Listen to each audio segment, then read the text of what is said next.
د دې ورو پوښتنه ده چې آیا جلسه الاستراحه دا سنت ده په منځ کې او کنه ده چې موږ بیا همیشه لپاره عمل کوو؟ جواب دا دی وروره، مخکې د دې مسلې د تفصیل نه اول د جلسه الاستراحه معنا او مقصد پېژندل پکار دي، ځکه بعضې ورونه هغې به د دې په مقصد باندې نه پوهېږي، مسله به اوري او بیا به وایي چې دا جلسه الاستراحه لا څه ده. جلسه الاستراحه مطلب یعنی لنډه دمه او خفیفه او سپکه دمه کول کله چې دویم رکعت ته مونځ کوونکی پاسېږي یا په څلور رکعتیز مونځ کې څلورم رکعت ته پاسېږي، د دویمې سجدې نه بعد ډایرک پانسېږي بلکې یو څو سکنډه کښېني او ساه واخلي دمه شي، د هغې نه بعد بیا پاسېږي. نو په دې مسله کې د اهل علمو درې قول دي. یو قول د اهل علمو خدا ده چې دا مطلقا مستحبه نه ده او دا ډېر کمزوری قول هم دی، د دې وجه نه د دې ادلو ته موږ رجوع نه کوو، هغه نه بیانوو ځکه بیا خبره اوږدېږي. دویم قول په دې کې هغه دا ده چې دا مطلقا مستحبه ده او دا قول په مشهور مذاهبو کې مذهب د امام شافعي رحمه الله هم دی، یو روایت د امام احمد رحمه الله نه هم نقل دی، هم دغه رنګې بعضې اصحاب الحدیث نه هم دا نقل دی، داود ظاهري هم دغه رنګې امام شوکاني رحمه الله په نیل الاوطار کې راجح کړی دی، او ابن باز رحمه الله او الباني رحمه الله په دې عصر کې هم د دې قول قائلین دي چې دا مطلقا سنت او مستحبه ده، پکار ده چې په دې باندې عمل وشي. دلیل د دې هغه روایت د مالک ابن الحویرث رضی الله عنه د چې کوم صحیح مسلم او بخاری کې هغه نقل لري چې نبی صلی الله علیه وسلم به ډایرک نه پاسېده، لم ينهض حتى يستوي قاعدا، هغه به ډایرک نه پاسېده مګر تر دې چې هغه به کېناستل دمه به وکړه. دا روایت وی ګورئ دا صحیح روایت دی، صحیح دی، او د الله پیغمبر علیه الصلاة والسلام ویلي دي چې صلوا کما رأیتمونی اصلي، داسې مونځ کوئ لکه څنګه چې ما اینئ. نو دا غنه نقل دی، نو دا ډایرک او مطلقا دا سنت عمل دی، باید په دې باندې وی عمل وشي. دریم قول په دې کې هغه دا دی چې په دې مسله کې تفصیل دی، هغوی وایي مطلقا دا ناروا هم نه ده او مطلقا مستحب او سنت هم نه ده، بلکې که چېرته د چا ضرورت و کمزوری او پاسېدلی نه شو مشکل لرو دمه دې وکړي، او که چېرته قوي و پاسېدلی شو نو بیا دې نه کوي. او دا قول د جمهور اهل علمو دی چې من جمله د هغې نه مذهب د احنابو هم دی او د مالکیانو هم دی او مذهب د حنابلو هم دی، او یو قول په شوافعو کې هم دی، او امام ابن القیم رحمه الله هم د دې مسلې د دې قول کلک تایید کړی دی په الصلاة و احکام تارکها کې، او همدغه رنګې زاد المعاد کې هم کړی دی، او په دې عصر کې ابن عثیمین رحمه الله هم د دې قول قائل دی. د دې دلایل دی وایي چې ګورئ دا تفصیل مونږ ځکه کوو دا وسط قول دی، هلته دلایل دوه قسمه راغلي دي، روایات په دې باب کې دوه قسمه راغلي دي، د دې وجې نه وایي موږ دا تفصیل په دې وجه کوو چې په دواړو باندې عمل وشي. لکه امام ابن القیم رحمه الله په زاد المعاد کې فرمایي وی ګوره وی ولو كان هديه صلى الله عليه وسلم فعلها دائما لذكرها كل من وصف صلاته صلى الله عليه وسلم، ومجرد فعله صلى الله عليه وسلم لها لا يدل على أنها من سنن الصلاة. وی که چېرته دا مطلقا سنت وی مقصود وی نو بیا به د الله د پیغمبر علیه الصلاة والسلام نه چې څومره صحابه و هغوی به دا د مونځ کیفیت صحابه نقل کړی دی، دا به پکې هم نقل وی، او صحابه چې کوم دي هغه اشد الناس حرصا، وی دا صحابه دا ډیر حرصناک دي زمونږ او تاسو نه د نبي صلی الله علیه وسلم په ټولو هیئتونو د هغې په مونځ نقلولو کې. دا چې اوس مالک ابن الحویرث رضی الله عنه دا نقل کوي او نور صحابه نه نقل کوي، د دې نه دا معلومیږي چې دا د کمزورۍ د وجې نه دغه کار نبی صلی الله علیه وسلم کړی. هر کله چې یو کار وی د حاجت د وجې نه وشي نو لم يدل على كونها سنة من سنن الصلاة، فهذا من تحقيق المناط في هذه المسألة. نو دا مضبوطه خبره دی امام ابن القیم رحمه الله کړی ده. همدغه رنګې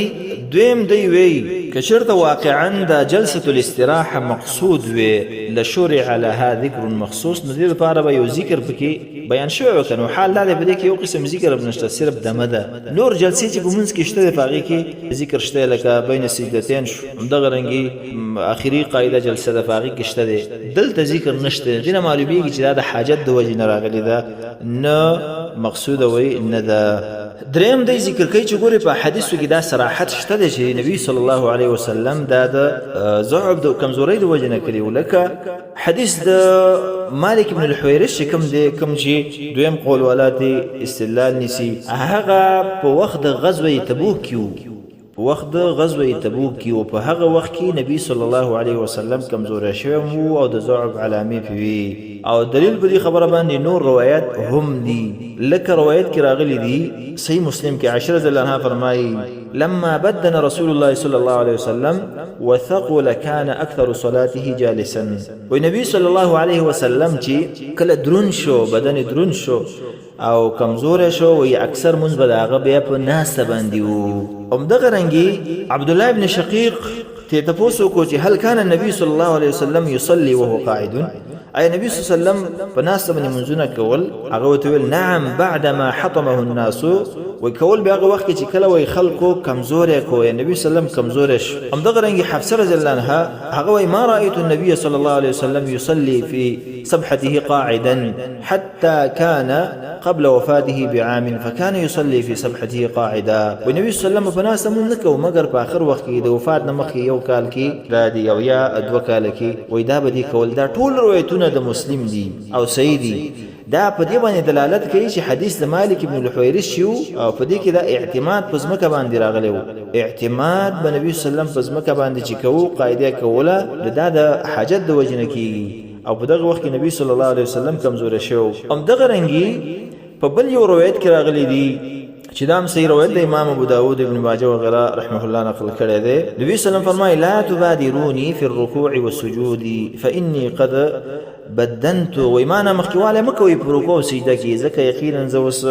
درون شوی ما کمزور شوی یم د حدیث با اشاره په دې باندې چې نبی صلی الله علیه وسلم دا د یو سبب د وجه نه کوو دغه سبب چې چا کې موجود نو بیا به دا کوي او که دغه سبب موجود نو نو بیا به نه کوي نو ګوري کو څوک وی چې ولو خدای په اخر وخت کې کړی دی خو سنت خشه داغه نه ثابت شو کنه نه دا خبره صحیح ده لیکن دا چې په اخر وخت کې کړی دی د حاجت د وجه نه کړی دی د یو ضرورت د وجه نه کړی دی نو اصل دا چې سړی باندې کینی او د دې ډیر مثالونه په شرع کې په نور مسایلو کې شته دي نو په عام وخت کې د نبی صلی الله علیه وسلم نه ندی نقل او په وخت د ضعف په اخر وخت کې دا غیر نقل نو دا دریم قول دا وسط قول دی وجنه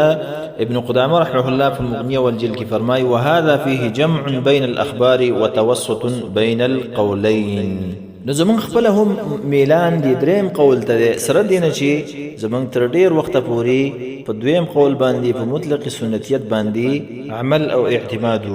او په داسې مسلو کې بسره د جذبین کار نه اخلي بلکې د تحقیق نه بکار اخلي حوصله نه بکار اخلي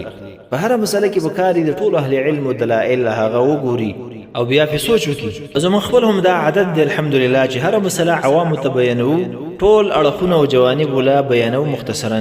ځکه دا د هغې په مونږ باندې حق دی نه دا چې یوازې کوم قول مونږ ته راجح ښکاره شوی هغه ته بیان کړو ځکه شاید یو قول به ما ته راجح ښکاره شوی او هغه بل ته راجح نه وي کیدای شي د مرجوحیت بعضې علل او وجوه وي چې هغه خفیفه دي شوی وي په عالم باندې او بل تخکارش یوازې چې یو قول چاته راجح ښکاري او هغه